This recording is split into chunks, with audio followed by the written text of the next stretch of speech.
பிரதமரின் அறிவிப்பால் ராஜதந்திர ரீதியில் இலங்கை பெரும் நெருக்கடியொன்றை எதிர்கொண்டுள்ளதாக தெரிவிக்கப்படுகிறது. இது தொடர்பில் தெரிய வருகையில், இலங்கையில் உள்ள பாடசாலை மாணவர்களுக்கான இலவச சீருடை துணி விநியோகத்துக்குத் தேவையான துணிகளை சீன அரசாங்கம் அன்பளிப்பாக வழங்கியுள்ளது. அதனை இலங்கையிடம் உத்தியோகபூர்வமாக கையளிக்கும் நிகழ்வு அண்மையில் இடம்பெற்றிருந்தது. இந்நிலையில் இலங்கைக்கான சீனத் தூதுவர் அதனை பிரதமர் ஹரிணி அமரசூரியவிடம் கையளித்திருந்தார். இதன்போது சீன அரசாங்கத்துக்கு நன்றி தெரிவிக்கும் வகையில் கருத்து வெளியிட்ட பிரதமர் ஹரிணி அமரசூரிய, சீன மக்கள் குடியரசு என்பதற்குப் பதிலாக சீன குடியரசு என்று குறிப்பிட்டு நன்றி தெரிவித்துள்ளார். சீன குடியரசு என்பது தாய்வானை குறிக்க பயன்படுத்தப்படுவதுடன், தாய்வானுடன் வரலாற்று ரீதியாக சீனா பெரும் பகைமை பாராட்டி வருகிறது. இந்நிலையில் மக்கள் சீன குடியரசின் அன்பளிப்புக்கு நன்றி தெரிவிக்கும் வகையில் பிரதமர் ஹரிணி அமரசூரிய பயன்படுத்திய வார்த்தைகள் காரணமாக ராஜதந்திர நெருக்கடியொன்று ஏற்பட்டுள்ளதாகவும் தெரிவிக்கப்படுகிறது. சிக்கலுக்குள்ளான நாமலின் கல்வி தகைமை, குற்றப்புலனாய்வு திணைக்களத்தில் முறைப்பாடு.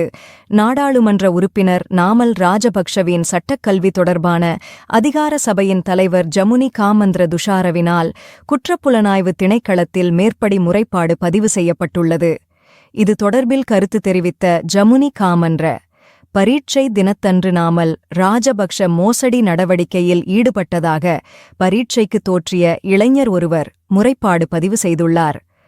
அன்றைய தினம் பரீட்சை கடமையிலிருந்த மண்டபத் தலைவர், சட்டக்கல்லூரி அதிபர், பதிவாளர் உள்ளிட்ட பொறுப்பு வாய்ந்த அதிகாரிகளிடம் குறித்த இளைஞர் முறைப்பாடு செய்துள்ளார். அவர்கள் முறைப்பாட்டை ஏற்றுக்கொண்டுள்ளனர். எனினும் இது தொடர்பான உரிய நடவடிக்கைகள் எடுக்கப்படாத காரணத்தால்தான் நீதி அமைச்சின் அப்போதைய செயலாளர் சுகத கம்லத்திடம் சென்றதாகவும், ஆனால் அவர் இந்த முறைப்பாட்டை கவனத்தில் கொள்ள மறுத்ததாகவும் தெரியவருகிறது. அதன் பின்னர் அப்போதைய வாழைத்தோட்ட போலீஸ் பொறுப்பதிகாரி உள்ளிட்ட அனைத்து திணைக்களங்களுக்கும் சென்று முறைப்பாடு செய்துள்ளார். இதன் பின்னர் குறித்த இளைஞன் தமது பாதுகாப்பு கருதி நாட்டை விட்டு வெளியேறியுள்ளார். இதனால் சாட்சியங்களை பெற்று முறையான விசாரணைகளை மேற்கொள்ள முடியாத நிலை காணப்படுகிறது. இந்நிலையில் இது தொடர்பில் உரிய விசாரணைகளை மேற்கொள்ளுமாறு குற்றப்புலனாய்வு திணைக்களத்திடம் முறைப்பாடு செய்துள்ளேன் என்றார். மாகாண சபைத் தேர்தல் தொடர்பில் அனுர அரசாங்கத்தின் முக்கிய முடிவு. மாகாண சபைத் தேர்தலை அடுத்த வருடம் நடத்துவதற்கு நாங்கள் தயாராக உள்ளோம் என கடற்றொழில் அமைச்சர் இராமலிங்கம் சந்திரசேகர் தெரிவித்துள்ளார். ஊடகங்களுக்கு கருத்து தெரிவிக்கும் போதே அவர் இதனை கூறியுள்ளார். இது தொடர்பில் அவர் மேலும் குறிப்பிட்டதாவது, தமிழ் மக்களின் பிரச்சினைகளை அணுகுவதற்கு 4 வகையான அணுகுமுறைகளை கையாள வேண்டுமென்று நாங்கள் கூறுகின்றோம். முதலாவது, நாட்டு மக்கள் அனைவருக்கும் பியாதுவாக உள்ள பிரச்சினைகளாக வேலைவாய்ப்பு, விலைவாசி உயர்வு, போதைவஸ்து பாவனை என்பன காணப்படுகின்றன. முதலில் அந்த பிரச்சினைகளில் இருந்து மக்களை மீட்டெடுக்க வேண்டும். அதற்கான தீர்வை வழங்கும்போது பல்வேறு பிரச்சினைகள் தீர்ந்துவிடும். ஆகவே இவற்றிலிருந்து நாம் மக்களை மீட்டெடுக்க வேண்டும். இந்த பிரச்சினைகளுக்கான தீர்வு இதுவரை வடக்கு, கிழக்கு மற்றும் தெற்குக்கென தனித்தனியாக இருந்து வந்துள்ளது. எனவே முதலாவதாக இந்த வேலை திட்டத்தை நடைமுறைப்படுத்தும்போது பல்வேறு பிரச்சினைகள் தீர்த்து வைக்கப்படும் என அவர் தெரிவித்துள்ளார். அனுரவுடனான சந்திப்பின் பின்னர் இலங்கைக்கு மோடி வழங்கிய செய்தி. யாழ்ப்பாணம் மற்றும் கிழக்கு பல்கலைக்கழகங்களில் 200 மாணவர்களுக்கு மாதாந்த புலமைப் பரிசில்கள் வழங்கப்படும் என இந்திய பிரதமர் நரேந்திர மோடி உறுதியளித்துள்ளார். இந்தியாவுக்கான 3 நாள் உத்தியோகபூர்வ விஜயம் மேற்கொண்டிருக்கும் போதே அவர் இதனை கூறியுள்ளார்.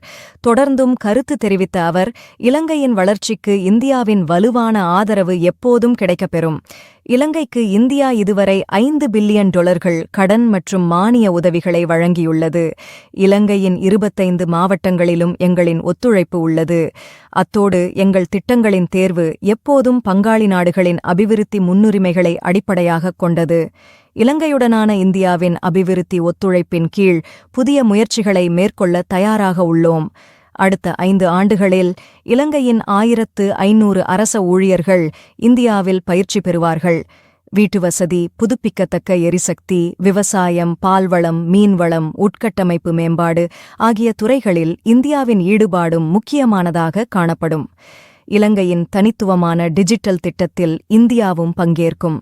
இந்தியாவும் இலங்கையும் ஆழமான நாகரீக மற்றும் வரலாற்று உறவுகளில் வேரூன்றிய 2500 ஆண்டுகளுக்கும் மேலான உறவை பகிர்ந்து கொள்கின்றன.